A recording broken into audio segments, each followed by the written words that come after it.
Welcome to another episode of Passive Real Estate Investing. I'm your host, Marco Santarelli. Well, I decided to do another market spotlight today.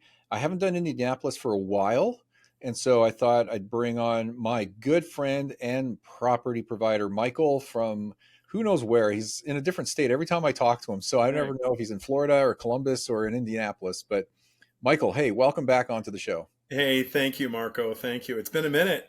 I asked you on the show, you said you've been doing this for almost 9 years now. So congratulations.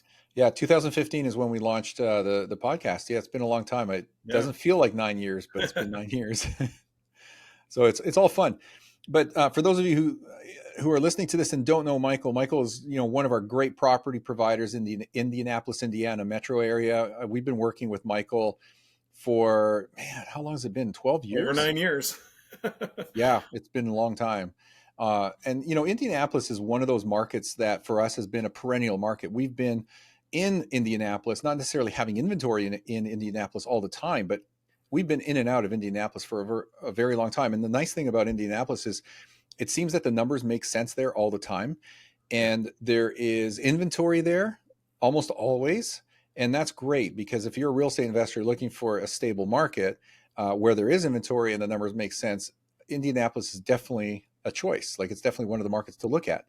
So, Michael, today I think what it would be great to do as a market spotlight is talk about why should we invest in Indianapolis, and I'm going to drill down into some specifics as we go. Sure. But I always like to start off by asking the question like, why would you, as a real estate investor, look at Indianapolis as an option? Great question. Great question. My background and how I found Indianapolis specifically is I took a position a while ago working at a company called Rich Dad Seminars. I think everyone's heard of Rich Dad Poor Dad, and then some people are like, I've never heard of him. But anyway, it was this guy Robert Kiyosaki. He was very big in teaching people financial intelligence, right? And it was actually through him that I found it was one of his favorite markets and his things like that. And then what happened is that I worked in a company that one of my coworkers was an executive at UPS. If you don't know UPS, it was a private company, went public, and everyone did he did very, very well when it went public. So I was very, very interested in it. So with all that in mind, when I started doing my due diligence, or why someone would be interested, to your point, is it kind of reminds me of if Marco and if you and I were to invest in an Uber business and we want to drive Uber cars and we want to buy a fleet of them, you would reverse engineer what is the most productive car. And I did research on this a couple of years ago, and I think I found out that the Toyota Camry and the Toyota Prius were the best cars. Not that that may or may not be your dream car or my dream car. It's just the best mileage, the cheapest maintenance, biggest bang for the buck, essentially, right? So that in other markets like a Miami, sure, you can make money on an Escalade, right? But not for your everyday driver. So that's kind of what I found here. Is I found in Indianapolis that it fit everything that I was looking for. I'll get more in depth there, but the main thing that I was finding were the jobs. The jobs are great. Within 600 miles is 2/3 of the American population. So within a 1 day's drive, I can go to Chicago if I want for lunch, or if I leave from Indianapolis, I can go to New York for dinner if I want to. Indianapolis or Atlanta, same thing. So it's a very compact area, and a lot of the logistical companies. Eli Lilly is based there. So the list goes on and on from employers. Landlord friendliness. If and when we need to do an eviction, which is less than 1% of the time, it's about a 30-day process, less than $500. So it just checks all the boxes. And so I started with my own money before I kind of brought investors in to the fold, and over the last 15 years, we've done about 1,000 houses, and it's worked out very, very well. Most of my business is repeat or referral business in Indianapolis. Yeah, very cool. So yeah, So I don't know if you want to touch on this, but you mentioned a couple of companies and employers like UPS, for example. sure, So what makes up the local economy in Indianapolis? Like what are some of the big drivers? I mean, obviously that doesn't make up the entire market, but it's of a course, factor to bring people in and give them jobs, keep jobs, and drive more secondary and tertiary businesses in. correct. So without saying, some if I could list a dozen employers, and that's great. The bottom line, though, is the cost of living is low. So what was happening is companies are coming in for essentially workforce marketing or workforce employment. So what that means, let's say, for example, I underwrote a tenant moving in making about $35 an hour. Okay. And I think he works for one of the logistics companies, I believe FedEx or something like that.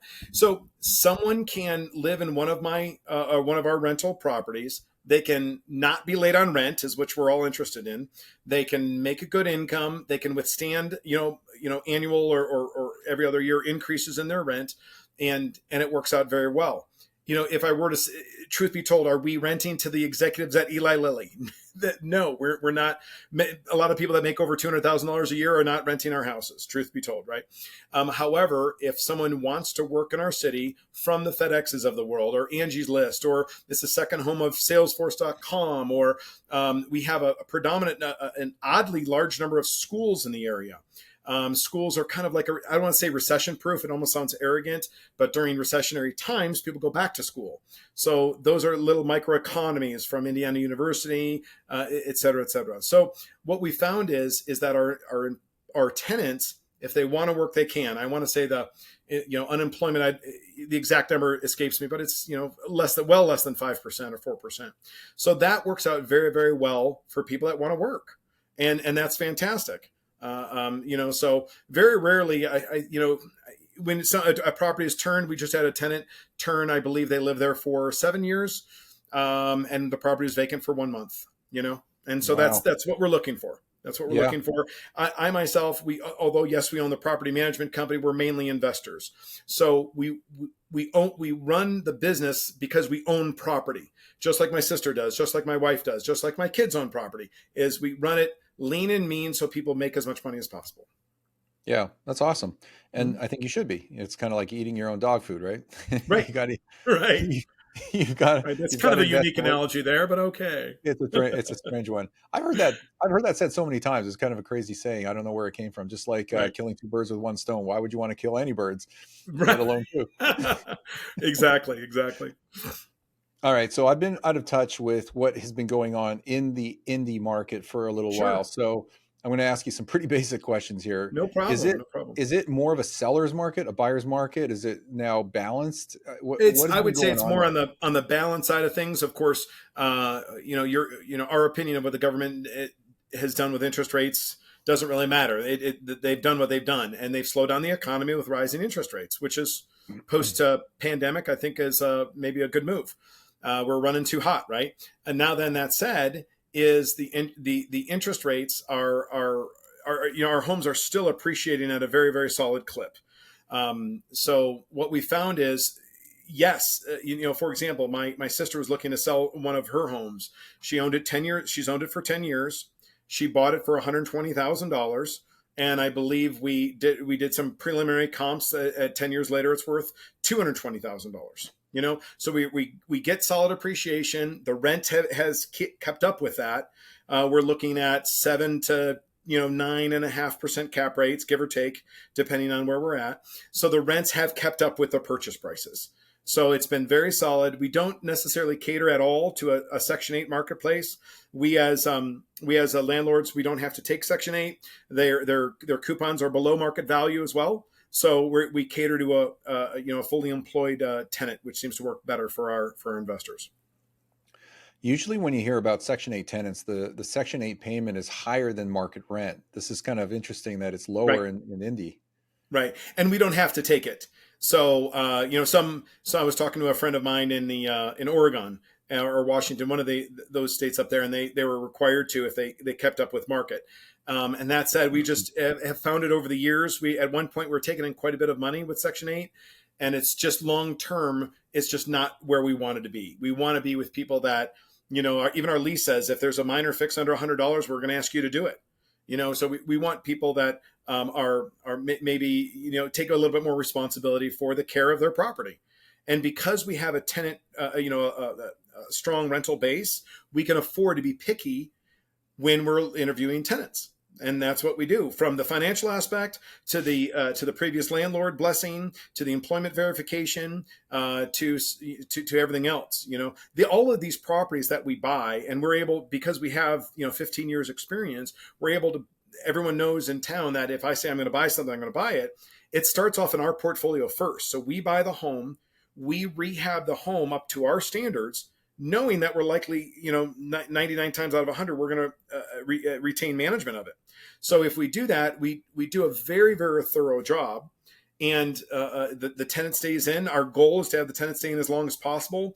We did audit our books recently, and I want to say the average was between 4 and 5 years is our goal. Of course, it could be longer, could be shorter. Have we had tenants for 10 plus years? Sure. And that said, do we have tenants that flake out? Because that happens sometimes, of course. But we do our best job to underwrite those folks and get them in for all the tenants. Most of our investors will start out with a freshly rehabbed home with a fresh 2-year lease, very low capital expenditures or deferred. There won't be ideally any deferred maintenance, so they have a great experience. And I tell the newer investors, my secret plan is to have them have a great experience so they buy more homes. In fact, Right. I told you recently, not recently, I guess I wrote a book called Retire on Rent. And that's why I look like photoshops. But anyway, on the back of the book. But on Retire on Rent, I went over the same numbers. I have to probably update that book a little bit. But yeah, it's been a great, great experience. And now we have investors. Not only are they buying the homes, but they have their children buying homes, or their grandparents, or they're doing a lot of 1031s. We get a lot of California investors will 1031 their appreciated California real estate into a higher cap rate Midwest Yeah. property. That happens a lot. Yeah, and I talk about that strategy from time to time where people Sure. who like from California, they're equity rich and cash flow poor, and Right. they can leverage that equity up into a larger portfolio, increase the cash flow, retain the equity, and actually build a larger portfolio to gain more equity from as, the Of years go course. by. It's a Of great course. strategy that nobody really talks about. So, I love that strategy. I hope you're talking about it a lot, because a lot, we do in 1031s every month, every other month, maybe. And some people are like, I've never done one, but I've got X hundred, X 6 or 7 figures tied up and it's not yeah. working for me, and their rents have not kept up with the price of the property. Yeah, for sure. So just a quick question about inventory. There, Yeah. there was a period of time not that long ago, True. and especially during COVID, where inventory pretty much around the country was really tight. There just wasn't a lot of inventory, Right. and some markets suffered more than others with lack of inventory. The Right. demand was there. In some cases, demand increased, but there was a lack of supply. What is going on in Indy right now in terms of available inventory, your access to that inventory, and inventory for real estate investors to be investing in that market? Great question. Great question. Is we have always been able to satisfy the demand of our investors. Um, so when I began this business, like I said, about 15 years ago or so, kind of post Lehman Brothers, that my mentors said where you can get in trouble is over leveraging yourself, borrowing too much money, all maxing yourself out, getting lines of credit until you're blue in the face. So we have grown very organically to not screw up and not get over levered. So to that point is, so for example, right now we have close to 15 or 20 homes that are available, and that's about the level that we like to keep it at. Truth be told, I'm an investor as well, so sometimes I take it off the market and put it in my back pocket, because that's, I'm 50 years old. I'm going to retire on rent as well, and so we're doing the same thing. Many times we have a great relationship with an investor that says, hey, I want to do this in Denver or California or San Diego or Laguna Niguel, and they say, well, it's just too expensive. And so they'll say, put me down for one house a year, more around, third quarter ish. That's when I get my bonus. And they call me up a month ahead of time, says, Michael, what do you have for me? Hey, thanks so much, Chris. I know your strategy. I know your the cap rate you're looking for. Let me send you my top 3 choices, and it works out really well. And I'm one of those old school guys that actually answers his phone. And it's not like I'm better than others, but I just think there's a lot of value when you have someone's money and you take care of them. You can get a little emotional about it. So it's kind of like when you go to a steak restaurant and the steak, you said medium and it's, black and blue, or it's, rare. The guy comes out and he says, hey, I'm sorry, let me take care of it for you. And that's what I like to do with folks is you answer your phone, you take care of folks, and karma tends to come around in a good way. So let's dive into the numbers a little bit, Sure. and we only need to spend like a minute on this. Sure. The numbers in the Indianapolis rental market, and this is probably more specifically geared towards your product type, because we're not going to Uh-huh. talk about the market as a whole because we're Right. focused on investment property. But if you look at the Sure. Indianapolis rental market, what is the range of property prices, and relative to that, what is the range of rental income, like what they rent for? I mean, some people take those numbers and calculate a price to rent ratio. Right. We don't need to do that, but giving people a sense of what they're looking at in terms of Where we're at. property prices Yeah. for quality, let's call them, you know, I assume you're probably mostly in the B plus class neighborhoods, right? And yeah, the answer is 100% yes. And after kind of auditing our rates of return, those are the highest rates of return. So we did a $7 million build project where we built not really A plus, but A properties, and that was our lowest rate of return. Yeah. They worked out well. My sister bought one. It's just the B plus tend to work out better. And here's where people don't really understand this: is that everything might look good on a spreadsheet, but if you Yeah. don't incorporate a turn cost in there, where if someone's leaving every 24 months and you have to repaint it and do this and do this and do this, it cannibalizes your rate of return. And the problem when I went to A's is the people were paying so much in rent is that I would lose them to first time home buyers. And the first time home buyers were catering to those people paying the highest market rate. So I, as an investor, want to kind of cater to my investors who want to say we're replacing the 6-figure income. We want to be in that. Sorry to use that goofy analogy, that Toyota Camry. I don't need the BMW. I like it better. It's a great car, but I need that Camry, and that's that B plus area. So to answer your question, there was 3 major home builders, National being one of them, that built a lot of this Midwest area, Indianapolis all the way up to Chicago. Cleveland was a different builder. Cleveland went 2 stories, and everything gets older as we go east, in the 50s, 60s, 70s, 80s, right? So a good national home, which is one of our major providers, builds a 3-1 or a 3-1.5, or maybe even a 3-2, depending on the garage. Could be a 1, could be a 2. So that is our standard home. And then what happened recently, we did a little survey monkey to some of our tenants, and we found out that 66% of them don't have any children. And so what we did is we said, we're going to pick up some 2-bedroom homes, and to find out if like a truck driver that makes $85,000 a year would want to live in a 2-bedroom home. And the answer is yes, he does. He doesn't have kids. He didn't want to heat and cool the extra space. So it's kind of interesting. So we have a 2-bedroom home, to answer your question, that would be about $1,200 a month in rent. That would sell for about $140,000 ish, in that range. We have a 3 bedrooms that are about $1,500 or so a month that are in the 160, 170 range. We recently have a 3 and a 4 bedroom that are in the $1,700, $1,800, $1,900 range for about $200,000, give or take, in those ranges. And that give or take, that's right where we're going to be at. Every now and again, you'll get some more land. Every now and again, you get an extra bathroom. Every now and again, you get some extra garage space, or things like that. But that's our workhorse that works real well for us. Yeah, which ties in, interestingly enough, having a capitalization rate on your properties of 7 to 9% is very good. Is very good when you compare that to a lot of the markets that Right. are on the radar as investment opportunities, like for investors to be looking at and considering. Right. Right. If the further south you go, especially with new construction, you're looking at 4, 5, maybe 6% cap rates. Right. It's it's just not the same.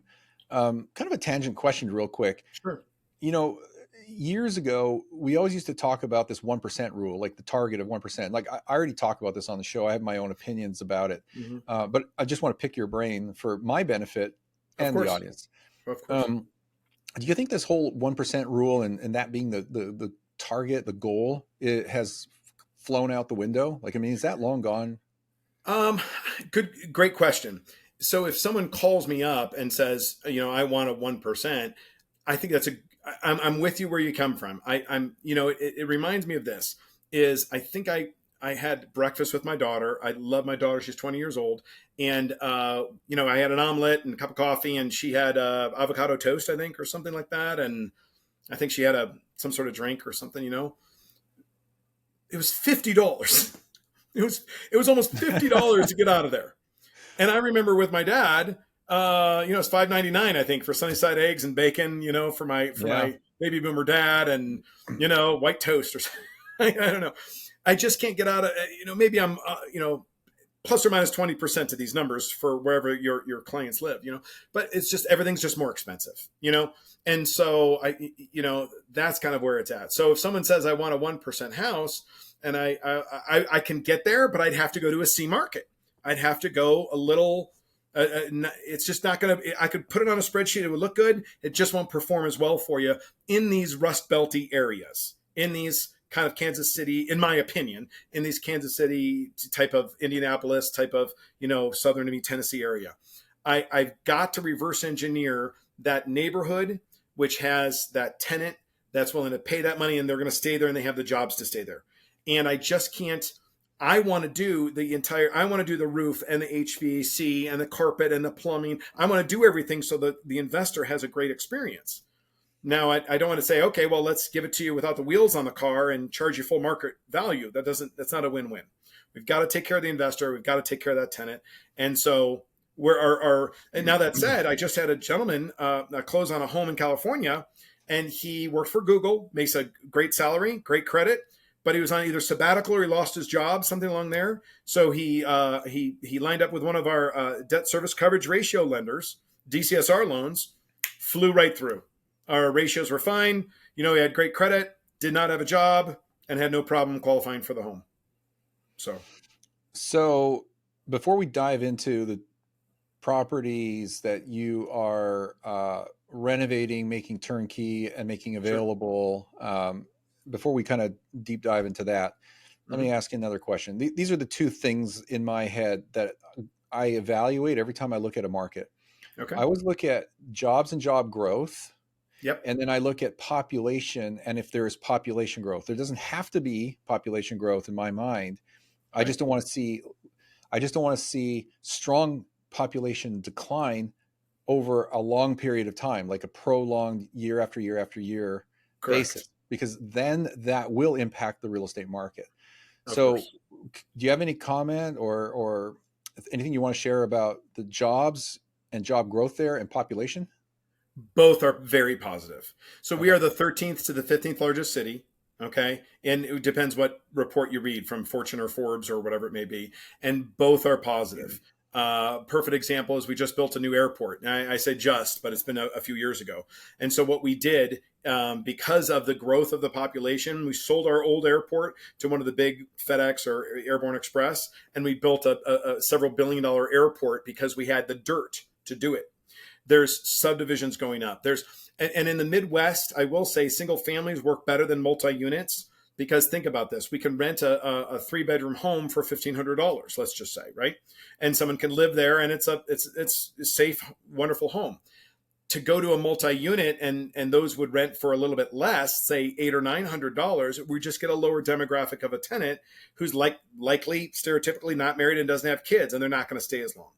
So what we're looking for is that family member. So to answer your question, is the job growth is positive, the population growth is positive. When I drive around the city, we have a circle around the city, 465, and when we do that, all I see is, I don't see cranes building commercial buildings. I see the dirt being cleared out for more subdivisions being built, more things going in all the time. So it's been a very, very positive growth. Also, I will say, this is kind of interesting, is everyone knows prices are going up. So our B-class rentals, what we used to rent for X is now almost 2X. So you can't get into a new home if your credit isn't good. Your debt to income ratio doesn't qualify, even though you've got a good job. So the raising interest rates have, in my experience, made the rental market stronger, because there's fewer people that can qualify for some of those loans. So not only do we have job growth, not only do we have population growth, but we have a very, very strong rental base.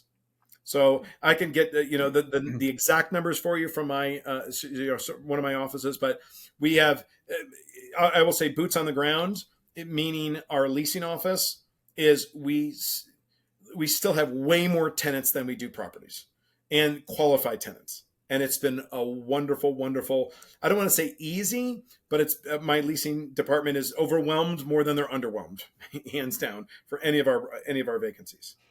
Well, that's a good problem to have. I mean, that's ideally what you want, and a large tenant pool to draw from of qualified tenants in a market that has, relatively speaking, low property prices and high rental demand and rental numbers that are in line with the property prices to generate Right. cash flow and a good cap rate. And that's exactly what you have going on. At least that's what I'm hearing. Yeah, I'm telling you, Marco, we're going to show some properties to you personally because I think you need to invest personally here. Okay. Just, I know your credit is not so good. You said it's 450 right now. No, I'm kidding. I'm kidding. A couple of the other things, because you nailed them all, right? Is the job growth, things like that we've already gone over. Also, when you visit a friend like I've done, I have a lot of business of California investors, is the nightmares they go through on evictions. So that it's kind of like you were playing offense, got to play a little defense too, right? So you look at what they pay for an eviction, right? We pay, like I said, less than $500. I own a condo with my wife in Florida. Well, the insurance in Florida is not cheap. Okay. It's Yeah. just, there's factors there that it is what it is. It's beautiful, by the way. Someday I'll retire there. Right. But it's the same thing. We don't have any of our properties. I think maybe less than 2% of our properties may have an HOA dues, and they're about $200 a year.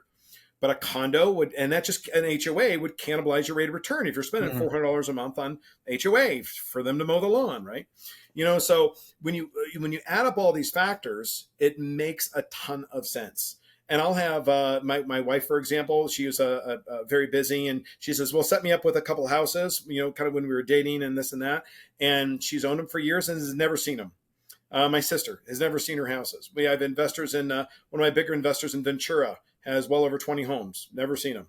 And he goes, "Are they very similar to the first 10 you sold me?" I said, "Yeah, they are." I'm very proud of my product. I've got that Midwest pride. Like I'm proud of it, right? He's like, "Michael, it's numbers for me. They work. You send me, if I add up all of our different property management companies that I've worked with, my business partner had one that is through a divorce, he kind of lost some of those doors. But with all our property management companies, we direct deposit over, I think over $1 million a month in rent. I have to get the exact number. So we have a lot of experience on what's working and what's not working. And the bottom line, that's why we kind of reverse engineer this when we buy the home. We buy the home in those subdivisions or in those areas. We know that when it goes up for rent, we know plus or minus 5 or 10% that demographic of tenant that's going to want to live there. And it works out very, very well. Yeah, that's awesome. Mm-hmm. So let's describe the product type. Sure. You focus primarily on single family homes. Correct. We've established that they're in B plus neighborhoods. Yes, Okay, sir. so bread and butter communities is probably a combination of white collar and blue collar. Um, Exactly. Mm-hmm. yeah, if I'm missing anything on that, just Mm-hmm. add it Yeah, in. no, exactly right. Um, so I guess describe the typical property that you guys are renovating. What does that renovation look like? Sure, I sure. don't mean down to like the color of the faucet, but just in general terms. Yeah, Brushed start with nickel. that. Huh? Go with the brushed nickel. It's safe. Brush No. nickel. It's a so safe bet. right, right, right. So the bottom line is 80 to 90% of your service calls when you manage a property will be on water related challenges. Okay.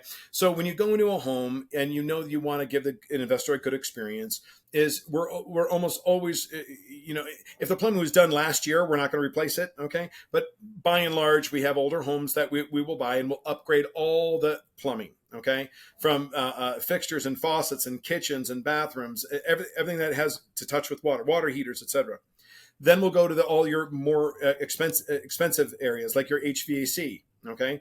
Again, same thing. Now, though an HVAC has a date on it. Again, if it's a year old or 2 years old, we're probably not going to replace it. All right. But if it's 10 or 20 years old, we're going to replace it. Okay. Roofs also don't have a sticker on it that says, born on this date, but we always make sure when we finish a job, we send through our inspector, the roofs always have to have at least 10 years of useful life left on them. Right. Then on the interiors is we do things in a very, very smart fashion, meaning we know the type of, we basically do a Lowe's quality rehab. So we're doing a two-tone rehab on the home. So agreeable gray is our color and, two-tone trim.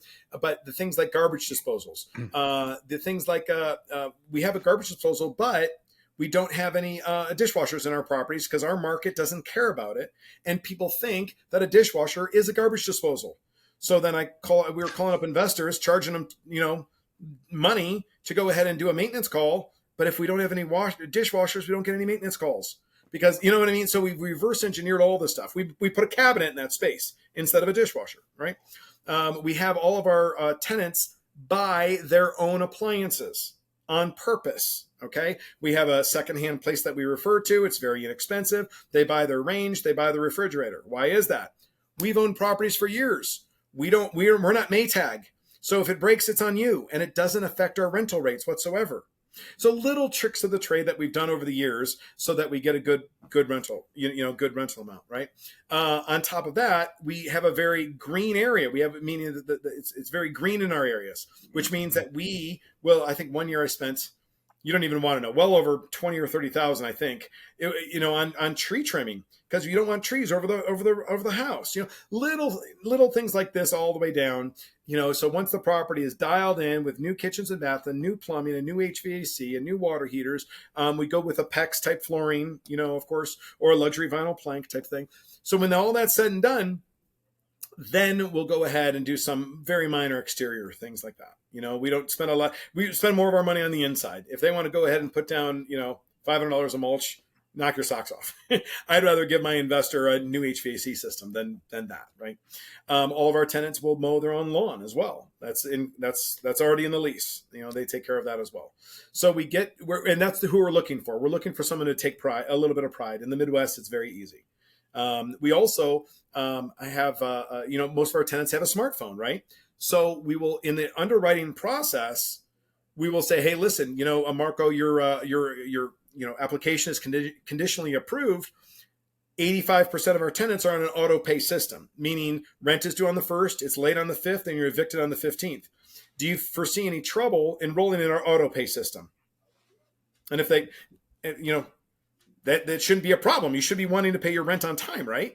So we take in Zelle auto pay, or you go through our property management software and auto pay, because too much of our time or our previous experience was spent in chasing people. That's no fun for anybody, right? So we go all the way from the construction of the home, all the way down to the underwriting of the tenant, all the way down to the direct deposits. Speaking of which, my last investor called me up and says, well, I'm in several different ventures in California, but I have IRA money that I'm not doing anything with. So it's not unusual to have two accounts. One that we will kind of 1099 your social if you get a mortgage on it, let's say, or pay cash for it, or 1031. Or you might roll over a 401k or IRA, and we'll send that money straight to your retirement account. We do that every single month.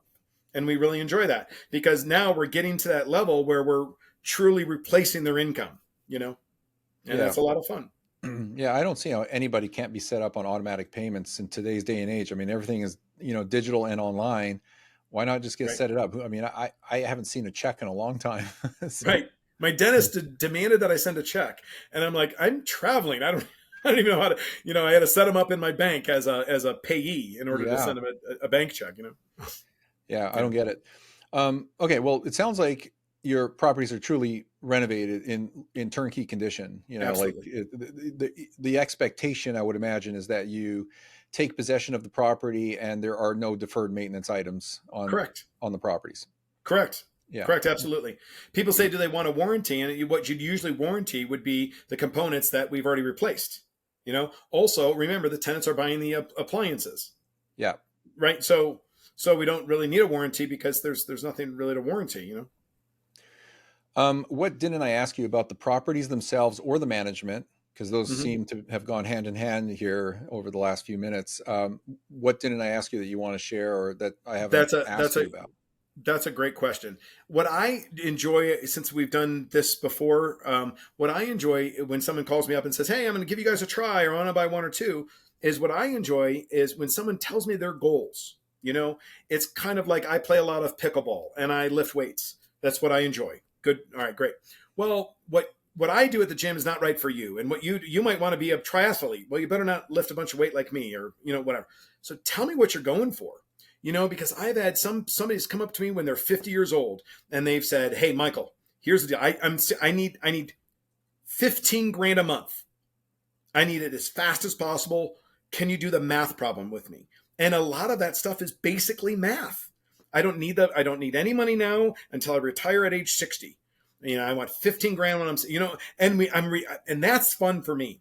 So even though it's not exactly about the property, if it's yellow or the yellow or blue, is when you come to me and we say, hey, listen, what's the goal? What's the point?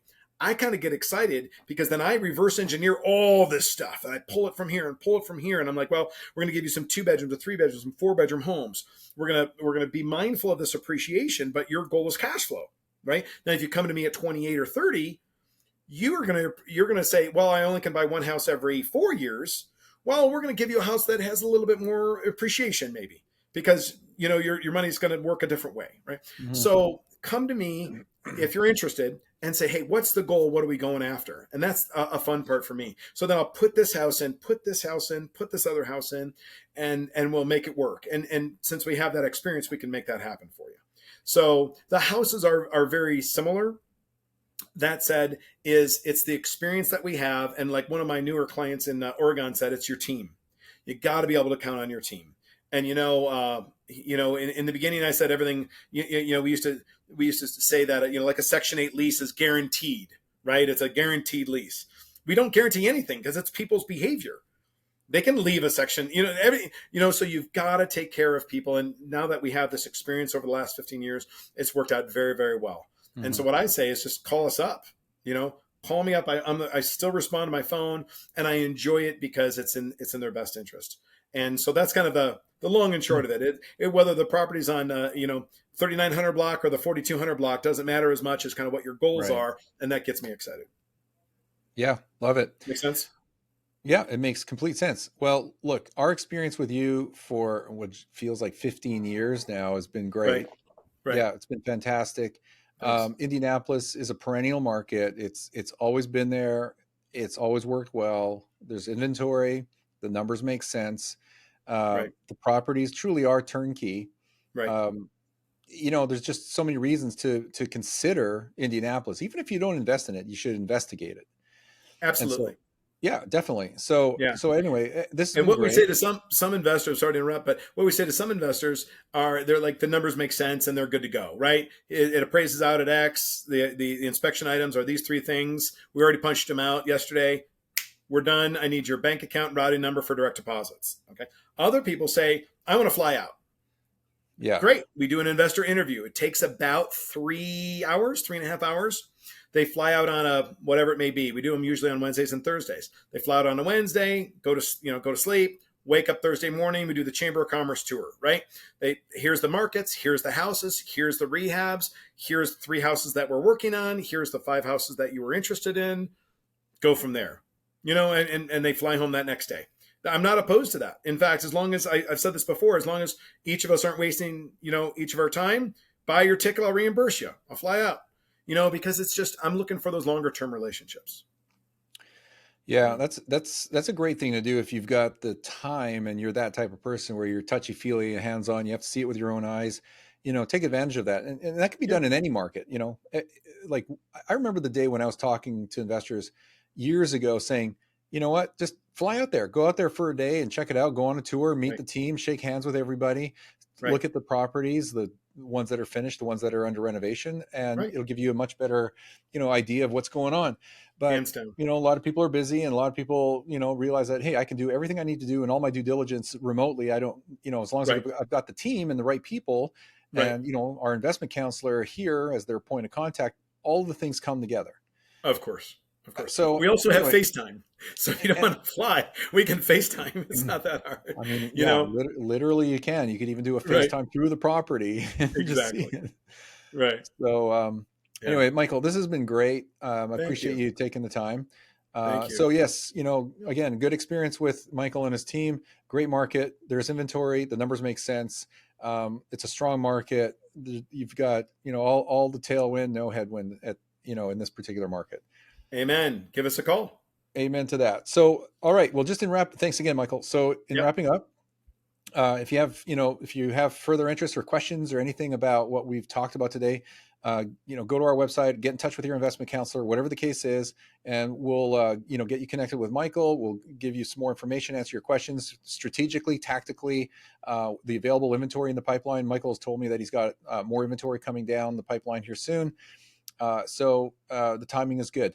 So take advantage of a free strategy session. If you haven't already connected with my team, they're there to help you answer questions, make sure that your compass is pointed in the right direction and that you're doing the right thing. And other than that, if you haven't subscribed to the show, remember to do so. It takes you 3 seconds to click that button. I know some people listen to the show regularly, but have not subscribed because I can see it on the stats. Just click the button, subscribe, and spread the word. Share this with your friends and family. Give us a rating and review on iTunes. I read all of them, and I greatly appreciate it. That is it for today. Thank you for listening, and we'll see you all on our next episode. Thank you, Marco.